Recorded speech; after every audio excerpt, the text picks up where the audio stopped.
ناظرین، شام کی سرزمین اسلامی تاریخ اور قیامت کی علامات کے حوالے سے بہت اہمیت رکھتی ہے۔ اسلامی روایات اور احادیث مبارکہ میں شام کا ذکر قیامت سے پہلے آنے والی مختلف نشانیوں کے طور پر بارہا کیا گیا ہے۔ حضور نبی اکرم صلی اللہ علیہ وسلم نے شام کی سرزمین کو نیکی اور ایمان کے مرکز کے طور پر بیان کیا ہے، اور یہاں قیامت کی علامات میں سے کئی نشانیوں کے ظہور کی پیشن گوئی کی گئی ہے۔ خاص طور پر دجال کے خروج، حضرت عیسیٰ علیہ السلام کا نزول اور حضرت امام مہدی علیہ السلام کے ظہور کے حوالے سے شام کا ذکر ملتا ہے۔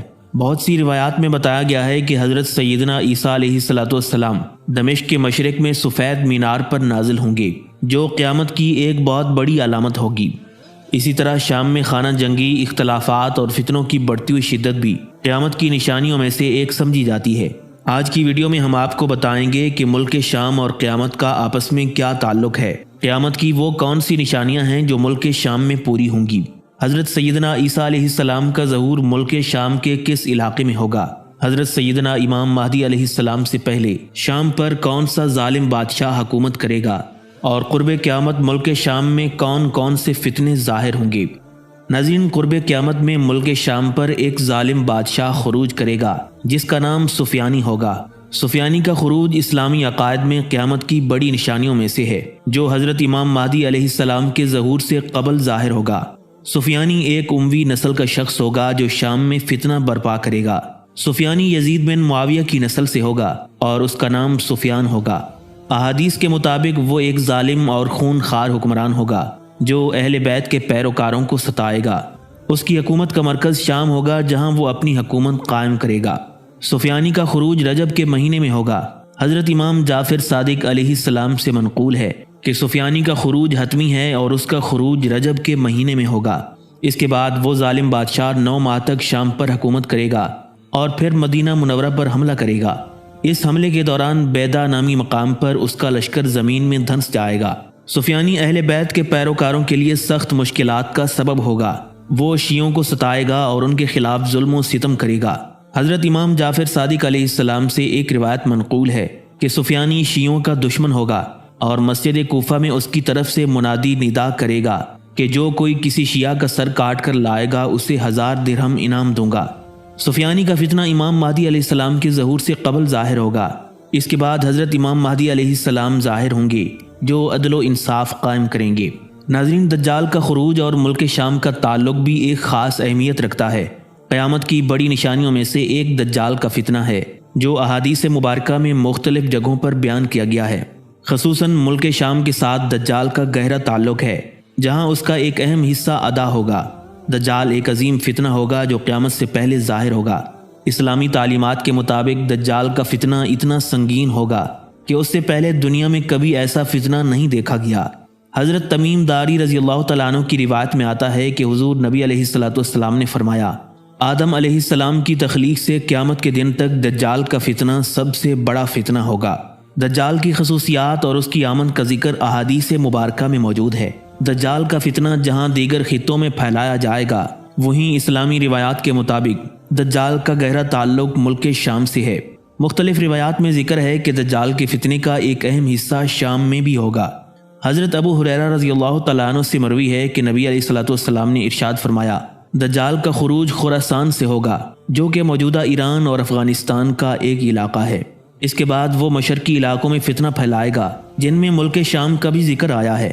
دجال کا شام کے مختلف علاقوں میں فتنہ پھیلانے کا ذکر احادیث میں ملتا ہے۔ حضرت تمیم داری رضی اللہ تعالیٰ عنہ کی روایت کردہ حدیث میں آتا ہے کہ دجال شام کے علاقے کوسا میں پہنچے گا، جو موجودہ اردن کے علاقے میں واقع ہے۔ اس سے ظاہر ہوتا ہے کہ دجال کی سرگرمیوں کا ایک اہم حصہ شام میں بھی واقع ہوگا۔ دجال کے فتنے کے خاتمے کے لیے حضرت عیسیٰ علیہ السلام کا نزول ہوگا۔ تاجدار مدینہ صلی اللہ علیہ وسلم نے ارشاد فرمایا، میرے بعد امت پر دجال سے بڑا کوئی فتنہ نہیں آئے گا، جسے اللہ کی مدد سے حضرت عیسیٰ علیہ السلام قتل کریں گے۔ حضرت سیدنا عیسیٰ علیہ السلام کا نزول شام کے مشرق میں واقع سفید مینار کے قریب دمشق میں ہوگا۔ ان کے نزول کے بعد وہ دجال کو قتل کریں گے۔ لہٰذا اسلامی روایات کے مطابق شام کو مختلف قیامت کی نشانیوں کے لیے اہم بتایا گیا ہے، جن میں دجال کا فتنہ بھی شامل ہے۔ حضرت امام مہدی علیہ السلام کا ظہور اور ملک شام کے حالات ایک اہم موضوع ہے، جس پر مختلف روایات اور تفصیلات موجود ہیں۔ حضرت امام مہدی علیہ السلام کے ظہور کے وقت شام کی حالت کیسی ہوگی؟ اس حوالے سے مختلف احادیث مبارکہ میں شام کے اس وقت کے حالات پر روشنی ڈالی گئی ہے۔ حضرت امام مہدی علیہ السلام کا ظہور آخر میں ہوگا جب دنیا ظلم و فساد سے بھر چکی ہوگی۔ شام جو کہ اسلامی تاریخ میں اہم مقام رکھتا ہے، امام مہدی علیہ السلام کے ظہور کے بعد اہم کردار ادا کرے گا۔ روایات کے مطابق امام مہدی علیہ السلام کے ظہور سے پہلے شام میں فساد اور ظلم و ستم کا دورہ ہوگا۔ حضرت امام مہدی علیہ السلام کے قیام کے بعد وہ شام میں عدل و انصاف قائم کریں گے اور وہاں کے حالات کو بہتر کرنے کے بعد پوری دنیا پر حکومت کریں گے۔ حضرت امام مہدی علیہ السلام کے ظہور سے پہلے اور بعد میں شام کے حالات میں اہم تبدیلیاں آئیں گی۔ ظہور مہدی سے پہلے شام میں فساد، جنگیں اور ظلم و ستم کا دورہ ہوگا، جس کے بعد امام مہدی علیہ السلام کے قیام سے وہاں امن و سکون قائم ہوگا۔ امام مہدی علیہ السلام کا قیام شام میں ہوگا، جہاں وہ عدل و انصاف قائم کریں گے اور ظلم و ستم کا خاتمہ کریں گے۔ شام کے لوگ امام مہدی علیہ السلام کی بیعت کریں گے اور ان کے ساتھ مل کر عدل و انصاف کے قیام میں شریک ہوں گے۔ حضرت امام مہدی علیہ السلام کا ظہور اور ملک شام کے حالات ایک دوسرے سے گہرا تعلق رکھتے ہیں۔ حضرت عیسیٰ علیہ السلام کا نزول اسلامی عقائد میں سے قیامت کی بڑی نشانیوں میں سے ایک ہے۔ احادیث مبارکہ میں حضرت عیسیٰ علیہ السلام کے نزول کے حوالے سے بہت سی تفصیلات بیان کی گئی ہیں۔ احادیث کے مطابق حضرت عیسیٰ علیہ السلام کا نزول شام کے مشرقی جانب سفید مینار کے قریب ہوگا۔ یہ مقام جامع مسجد اموی کے قریب واقع ہے۔ حضرت اوس بن اوس رضی اللہ تعالیٰ عنہ سے مروی ہے کہ رسول اللہ صلی اللہ علیہ وسلم نے ارشاد فرمایا، عیسیٰ ابن مریم علیہ السلام دمشق کی جانب مشرق میں واقع سفید مینار کے قریب نازل ہوں گے۔ محققین کے مطابق حضرت عیسیٰ علیہ السلام کا نزول دمشق کی جامع مسجد اموی کے مشرقی سفید مینار پر ہوگا۔ یہ واقعہ اس وقت پیش آئے گا جب دجال کا فتنہ عروج پر ہوگا اور حضرت عیسیٰ علیہ السلام دجال کو قتل کرنے کے لیے نزول فرمائیں گے۔ حضرت عیسیٰ علیہ السلام کے نزول کی پیشن گوئی کے بعد خلیفہ ولید بن عبد الملک نے جامع مسجد اموی کے مشرقی مینار کی تعمیر کروائی۔ یہ سفید رنگ کا مینار ہے جو حضرت عیسیٰ علیہ السلام کے نزول کی علامت کے طور پر جانا جاتا ہے۔ حضرت عیسیٰ علیہ السلام کا نزول اس وقت ہوگا جب مسلمان نماز فجر کی اقامت کر چکے ہوں گے۔ امام مہدی علیہ السلام نماز کی امامت کے لیے موجود ہوں گے اور حضرت عیسیٰ علیہ السلام کے نزول پر امامت کی پیشکش کریں گے، لیکن حضرت عیسیٰ علیہ السلام امام مہدی کو ہی امامت جاری رکھنے کا حکم دیں گے۔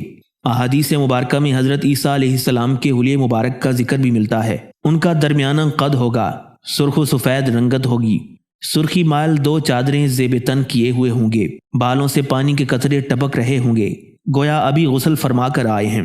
حضرت عیسیٰ علیہ السلام دجال کو قتل کریں گے جو قیامت سے پہلے فتنہ و فساد برپا کرے گا۔ جس جگہ دجال کا قتل ہوگا آج کل وہ مقام فلسطین میں واقع ہے اور باب لد کے نام سے مشہور ہے۔ حضرت عیسیٰ علیہ السلام عیسائیت میں صلیب کی تقدیس کو ختم کریں گے تاکہ توحید کا پیغام عام ہو۔ آپ علیہ السلام خنزیر کو قتل کریں گے جو شریعت محمدی میں حرام ہے۔ غیر مسلموں سے لیا جانے والا ٹیکس یعنی جزیہ بھی موقوف کر دیں گے، کیونکہ اس وقت اسلام کے سوا کوئی دین قبول نہیں کیا جائے گا۔ حضرت عیسیٰ علیہ السلام کے دور میں دنیا میں امن و امان ہوگا، حتیٰ کہ درندے اور پالتو جانور ایک ساتھ چریں گے۔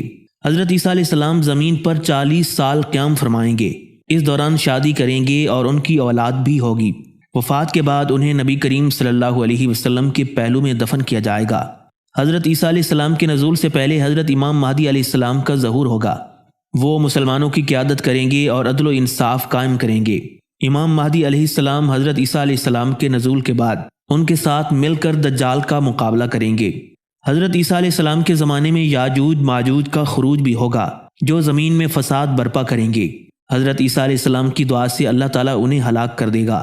احادیث مبارکہ میں شام کے حوالے سے قیامت کی بڑی نشانیوں میں سے ایک نشانی وہ آگ ہے جو یمن سے نکل کر لوگوں کو شام کی طرف ہانکے گی۔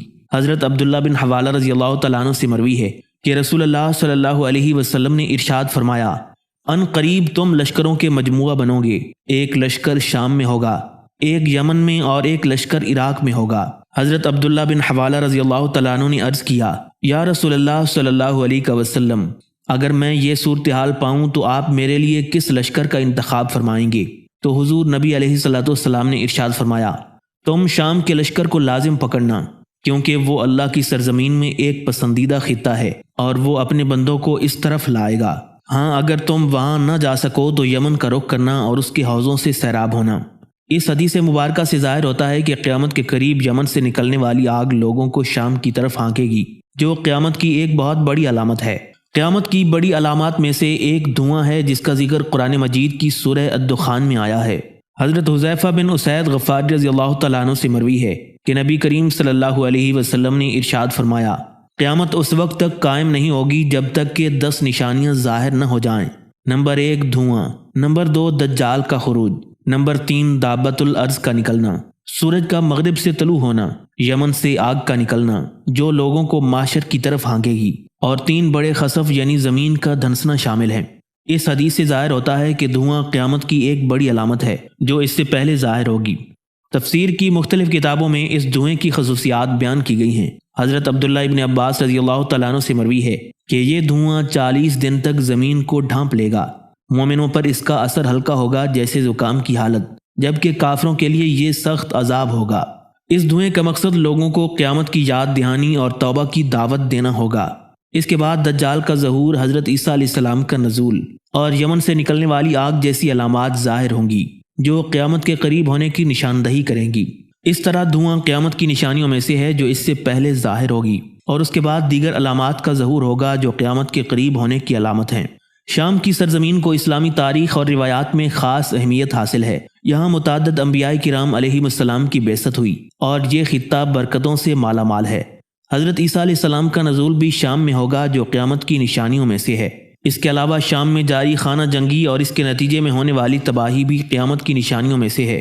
شام میں جاری خانہ جنگی نے جہاں ایک پورے ملک کو تباہ کیا، وہیں اس نے عالمی سطح پر بھی اثرات مرتب کیے۔ اس طرح اسلامی روایات میں شام کی سرزمین کو قیامت کی نشانیوں کے ظہور کے لیے مرکزی حیثیت حاصل ہے، جہاں مختلف علامات اور واقعات رونما ہوں گے جو قیامت کے قریب ہونے کی نشاندہی کریں گے۔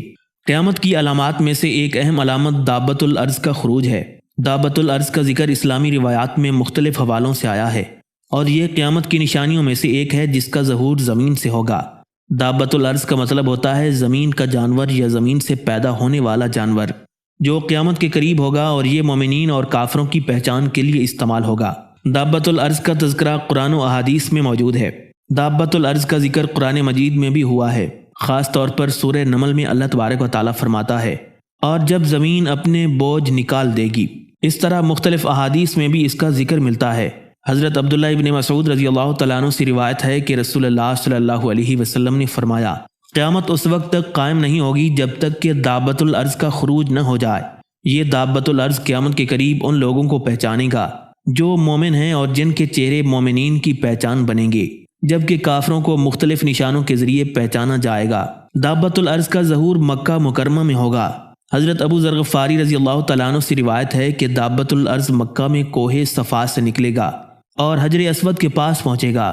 یہ جانور زمین سے نکلے گا اور اپنی مخصوص خصوصیات کے ذریعے ہر مومن و کافر کو پہچانے گا۔ یہ تمام لوگوں کو مختلف نشانیوں کے ذریعے پہچاننے کے قابل ہوگا، اور اس کا اثر ایسا ہوگا کہ کوئی بھی اس سے بچ نہیں سکے گا۔ دابۃ الارض کی کئی خصوصیات مذکور ہیں، جن میں سے کچھ یہ بتائی جاتی ہیں۔ یہ مومنین کے چہروں کو روشن کرے گا اور ان کے ایمان کا اظہار کرے گا۔ یہ کافروں کو ان کے چہروں پر کفر کا نشان لگا دے گا، جس کے نتیجے میں وہ سزائیں بھگتیں گے۔ دابۃ الارض قیامت کے قریب آنے والے حقائق اور سچائی کو واضح کرے گا اور ہر مومن کو اس کی نشانیاں دکھائے گا۔ دابۃ الارض کا بنیادی مقصد قیامت کی بڑی علامات میں سے ایک کے طور پر لوگوں کو اپنے عمل کی وضاحت دینا ہے۔ اس کے ذریعے لوگ مختلف فکری اور روحانی آزمائشوں سے گزریں گے اور ان کے ایمان کی قدر و قیمت متعین ہوگی۔ مومنوں کے لیے یہ ایمان کو مضبوط کرنے اور کافروں کے لیے سزا کا ایک بڑا ذریعہ ہوگا۔ دابۃ الارض کے حوالے سے مختلف اقوال اور نظریات بھی پائے جاتے ہیں۔ کچھ علماء کا خیال ہے کہ یہ کوئی حقیقی جانور ہوگا جو زمین سے ظاہر ہوگا، جبکہ دیگر علماء کا ماننا ہے کہ یہ انسانی شکل میں ہوگا، لیکن اس کی خصوصیات ایسی ہوں گی جو صرف اللہ تبارک و تعالیٰ کی ذات کو ہی معلوم ہیں۔ مختلف ثقافتوں میں بھی دابۃ الارض کے مختلف تذکرے موجود ہیں، جن میں اس کی ظاہری شکل کے بارے میں مختلف قیاس آرائیاں شامل ہیں۔ اسلامی روایات کے مطابق دابۃ الارض قیامت سے پہلے ظاہر ہوگا، اور اس کی آمد دنیا میں انتشار، فساد اور بدعات کی بڑھتی ہوئی تعداد کو ظاہر کرے گی۔ مختلف علامتوں کے ذریعے اس کی شناخت ہوگی، اور اس کے بعد قیامت کے دیگر مراحل شروع ہوں گے۔ شام کی سرزمین اسلامی تاریخ اور ثقافت میں اہم مقام رکھتی ہے۔ تاجدار کائنات صلی اللہ علیہ وسلم نے اس خطے کی فضیلت اور اہمیت کے بارے میں متعدد احادیث بیان کی ہیں۔ حضرت عبداللہ ابن عمر رضی اللہ تعالیٰ عنہ سے روایت ہے کہ رسول اللہ صلی اللہ علیہ وسلم نے فرمایا، اے اللہ ہمارے شام میں برکت عطا فرما، اے اللہ ہمارے یمن میں برکت عطا فرما۔ صحابہ کرام نے عرض کیا اور ہمارے نجد میں بھی یا رسول اللہ صلی اللہ علیہ وسلم؟ تو حضور نبی علیہ الصلوۃ والسلام نے فرمایا وہاں زلزلے اور فتنے ہوں گے اور وہاں سے شیطان کا سینگ نکلے گا۔ حضرت عبداللہ ابن حوالہ رضی اللہ تعالیٰ عنہ سے روایت ہے کہ رسول اللہ صلی اللہ علیہ وسلم نے فرمایا جب تم میں سے کوئی فتنوں کا سامنا کرے تو وہ شام میں آ جائے، کیونکہ وہاں اللہ کے نیک بندے جمع ہوں گے۔ حضرت ابو ہریرہ رضی اللہ تعالیٰ عنہ سے روایت ہے کہ رسول اللہ صلی اللہ علیہ وسلم نے فرمایا شام کے رہائشیوں میں سے ایک گروہ ہمیشہ حق پر قائم رہے گا، ان پر نہ وہ لوگ غالب آئیں گے جو ان کے مخالف ہوں اور نہ وہ لوگ جو ان سے مختلف ہوں، یہاں تک کہ اللہ تعالیٰ کا حکم آ جائے۔ حضرت زید بن ثابت رضی اللہ تعالیٰ عنہ سے روایت ہے کہ رسول اکرم صلی اللہ علیہ وسلم نے فرمایا شام کے لیے خوشخبری ہے، بے شک رحمان کے فرشتے اس پر اپنے پر پھیلائے رہتے ہیں۔ ان احادیث سے واضح ہوتا ہے کہ شام کی سرزمین کو اللہ تبارک و تعالیٰ نے خصوصی برکتوں سے نوازا ہے اور یہاں کے رہنے والوں کو ایمان و استقامت کی خصوصیت عطا کی ہے۔ شام میں جاری خانہ جنگی نے ملک کو بے پناہ تباہی سے دوچار کیا ہے، جس کے اثرات نہ صرف ملک کی معیشت اور سماج پر مرتب ہوئے ہیں بلکہ پورے خطے کی سیاسی اور سماجی صورتحال پر بھی گہرے اثرات مرتب ہوئے ہیں۔ شام کی معیشت جنگ سے پہلے مشرق وسطی کی مضبوط معیشتوں میں سے ایک تھی۔ خانہ جنگی کے نتیجے میں صنعتی اور زرعی شعبے تباہ ہو گئے، جس سے بے روزگاری اور غربت میں اضافہ ہوا۔ ملک کے بنیادی ڈھانچے جیسے سڑکیں، پل اور بجلی کے نظام پر شدید اثرات مرتب ہوئے۔ شام میں جاری جنگ نے لاکھوں افراد کو بے گھر کیا، جن میں سے بہت سے پناہ گزین بن گئے اور مختلف ممالک میں پناہ لینے پر مجبور ہو گئے۔ تعلیمی ادارے بند ہو گئے، صحت کی سہولیات محدود ہو گئیں اور سماجی خدمات متاثر ہوئیں، جس سے عوامی صحت اور تعلیم کی صورتحال بگڑ گئی۔ شام کا ثقافتی ورثہ دنیا بھر میں معروف تھا، لیکن جنگ کے دوران تاریخی مقامات اور یادگاریں تباہ ہو گئیں۔ قدیم شہر، مساجد اور دیگر ثقافتی اثاثے شدید نقصان سے دوچار ہوئی، جس سے عالمی ثقافت کا نقصان ہوا۔ شام کی خانہ جنگی نے ملک کی سیاسی ساخت کو متاثر کیا، جس سے مختلف گروپوں کے درمیان اقتدار کی کشمکش اور سیاسی عدم استحکام پیدا ہوا۔ غیر ملکی مداخلتوں نے تنازع کو مزید پیچیدہ بنا دیا، جس سے امن و امان کی کوششوں میں رکاوٹیں آئیں۔ جنگ کے دوران انسانی حقوق کی سنگین خلاف ورزیاں ہوئیں، جن میں شہریوں کا قتل عام، اغوا اور تشویشناک حالات میں قید شامل ہیں۔ شام کی خانہ جنگی نے ملک کو بے پناہ تباہی سے دوچار کیا۔ ہماری دعا ہے کہ اللہ تبارک و تعالیٰ ملک شام میں اپنا خصوصی فضل فرمائے اور وہاں امن و امان کی فضا پیدا ہو۔